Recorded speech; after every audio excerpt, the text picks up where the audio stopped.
आपण पाहताय न्यूज 18 लोकमत आणि या क्षणाची मोठी बातमी न्यूज 18 लोकमतच्या एका मोठ्या इम्पॅक्टची। मुंबईतल्या नायर रुग्णालयामध्ये जखमींवर उपचार करण्यात हलगर्जीपणा करणाऱ्या दोघा जणांना निलंबित करण्यात आले। या क्षणाची सगळ्यात मोठी आणि महत्त्वाची बातमी, बीडीडी चाळीमध्ये जो स्फोट झाला होता त्या स्फोटाच्या नंतर या सगळ्यांना तातडीनं नायर रुग्णालयात नेण्यात आलं होतं। मात्र या सगळ्यांवर उपचार करण्यात बराच विलंब झाला आणि त्यातही एका चिमुकल्यावर उपचार करण्यात जवळपास 1.5 तासापेक्षा जास्त कालावधी गेला, उपचारच झाले नाहीत आणि या गैरप्रकाराला न्यूज 18 लोकमतनं वाचा फोडली होती। ही बातमी न्यूज 18 लोकमतनं लावून धरली। बीडीडी चाळीमध्ये सिलेंडरच्या ब्लास्टमध्ये 2 जण गंभीररित्या जखमी झाले होते। त्यांना नायर रुग्णालयात ॲडमिट करण्यात आलं, पण वेळेवर उपचार न मिळाल्यानं या चिमुरड्याचा काल दुर्दैवी मृत्यू झाला। या उपचारामध्ये हलगर्जीपणा डॉक्टरांनी केला होता। ही दृश्य स्पष्टपणे तेच सांगतायत। या बाळाचे वडील आनंद पुरी यांची प्रकृती अद्यापही चिंताजनक आहे। ही बातमी दाखवल्यानंतर भाजपचं मुंबईचं शिष्टमंडळ मुंबई अध्यक्ष मंगलप्रभात तोडा यांच्या नेतृत्वाखाली हॉस्पिटलमध्ये गेलं। या सगळ्या प्रकरणाची चौकशी होऊन संबंधित डॉक्टरांवर कारवाईची मागणी करण्यात आली। मनसेनं सुद्धा ही बातमी पाहून दबाव वाढवला होता आणि त्यानंतर आता न्यूज 18 लोकमतच्या बातमीनंतर इम्पॅक्ट झालाय। 2 जणांना निलंबित करण्यात आलंय। विशाल पाटील आपले प्रतिनिधी आपल्यासोबत आहेत। विशाल, काय अधिक माहिती आहे?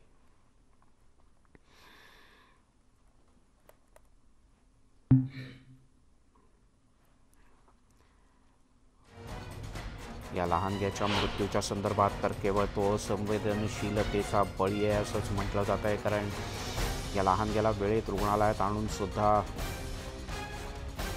जवळपास तासभरापेक्षाही जास्त काळ त्याच्यावर उपचारच झाले नाहीत। जर का तातडीनं उपचार झाले असते तर या लहानग्याचा जीव वाचला असता। आणि तशीच काहीची स्थिती त्याच्या वडिलांची आहे, तेही काहीसे गंभीर आहेत, त्यांच्यावर सध्या उपचार सुरू आहेत। पण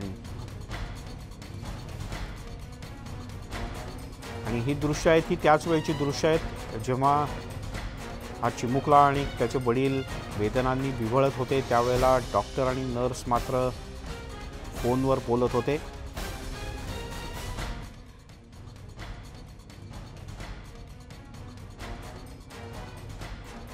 जबाबदारपणाच्या संदर्भात न्यूज 18 लोकमतनं प्रश्न उपस्थित केले। एवढंच नाही तर आम्ही बातमी सातत्यानं लावून धरली। यानंतर विविध राजकीय पक्षांचे नेते कार्यकर्ते सक्रिय झाले। आपण अधिक माहिती घेऊयात आपल्या प्रतिनिधीकडून। विशाल, या संदर्भात काय अधिक माहिती आहे? कोणाकोणावर आणि कशी कारवाई करण्यात आली?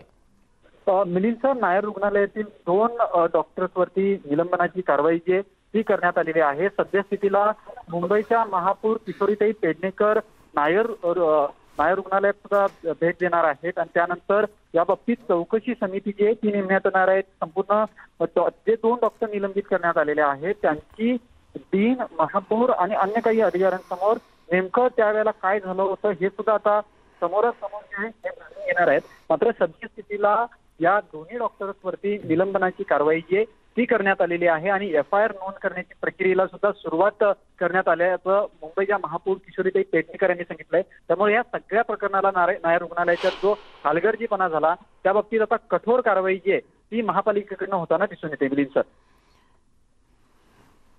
विशाल,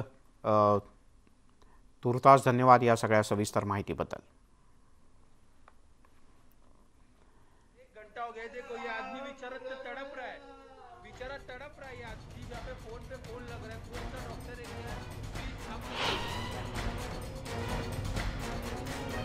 ही दृश्य पुरेशी बोलकी आहेत आणि या 3 पैकी 2 जणांच्यावर कारवाई करण्यात आली आहे, कारण सातत्यानं हे लोक नुसते स्वस्थ बसून होते। इथे त्या बाळाचे वडील आणि ते बाळ दोन्ही वेदनांनी अक्षरशः विव्हळत होतं, पण त्यांच्यावर तातडीने उपचार झाले नाहीत आणि या बालकाचा तर मृत्यू झाला।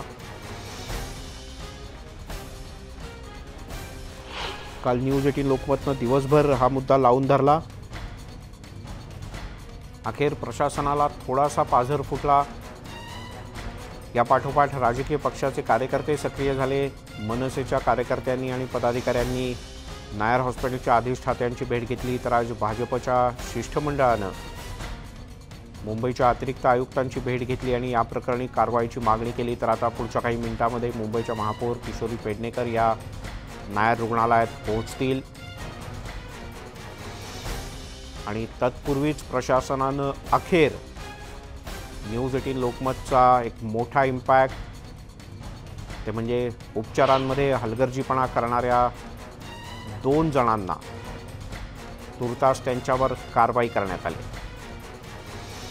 आणि या 2 डॉक्टरांना तातडीनं निलंबित करण्यात आलं आहे। तसंच महापौर आल्यानंतर प्रत्यक्ष चौकशी समिती नेमली जाणार आहे, त्याची घोषणा होईल।